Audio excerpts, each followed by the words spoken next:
እባክህ ስጠኝ ልጄ። አይጠቅምህም። ብታፍርበት እንጂ አይጠቅምህም ልጄ። እባክህ መልስ። እባክህ ብታፍርበት እንጂ አይጠቅምህም። እባክህ ስጠኝ ልጄ።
እባክህ ስጠኝ ልጄ።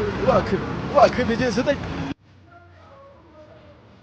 ኋላ አባታችን ምን ፈልገው ነው የልጁ ላይ ሲከታተል ታያለህ? አይ የኔ ልጅ ደህና ነገር ፈልጌ መስሎሃል? እንዲህ በሄደበት ሲሄድ በገባበት ስገባ በሮጠበት ሁሉ ስሮጥ በሩን አንኳኩቼ ስፈልገው ከእርሱ ሌላ ነገር ፈልጌ መስሎሃል? እኔ ስጠኝ ብዬ የምጠይቀው ዘወትር የምከተለው ሰዎች አብዝተው የሚጸየፏትን ይልቁንም ወደ ሞት የምትወስደዋን ኃጢአቱን ነው ስጠኝ ብዬ የምከተለው። አዎ የኔ ልጅ ኃጢአቱን ነው። እግዚአብሔር አምላክ ካንተ ሀብትህን ንብረትህን አይደለም የሚፈልገው። እግዚአብሔር አምላክ ማንነትህን አይደለም የሚፈልገው።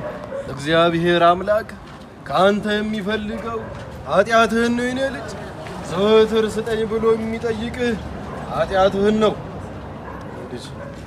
እውነት ነው። እስቲ እግዚአብሔር ወዳለሁበት እኔን ፍለጋ አልመጣም የሚል ደፋር የት አለ? ኃጢአቱን ያልጠየቀው ና ልማርህ ይቅር ልበልህ ያላለው ማን አለ? እግዚአብሔር በተለያየ መልክ ወደኛ ይመጣል። በሰባኪያን መንገድ ላይ በወደቁ ሰዎች፣ በቀሳውስት በተለያየ መልክ። ነገር ግን እሱ አብልጦ በቀረበን ቁጥር እኛ አብዝተን እንሸሸዋለን። ኃጢአታችሁን ስጡኝ ሲለን ሕይወታችንን የጠየቀን ያህል እንደነበራለን። በክርስቶስ ኢየሱስ መያዝ መታሰር መስሎን እንሮጣለን።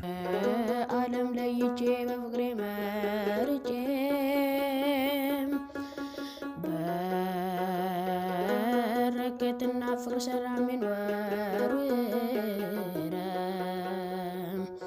ልጄ የምወድ እባክህ ወዴት ነህ?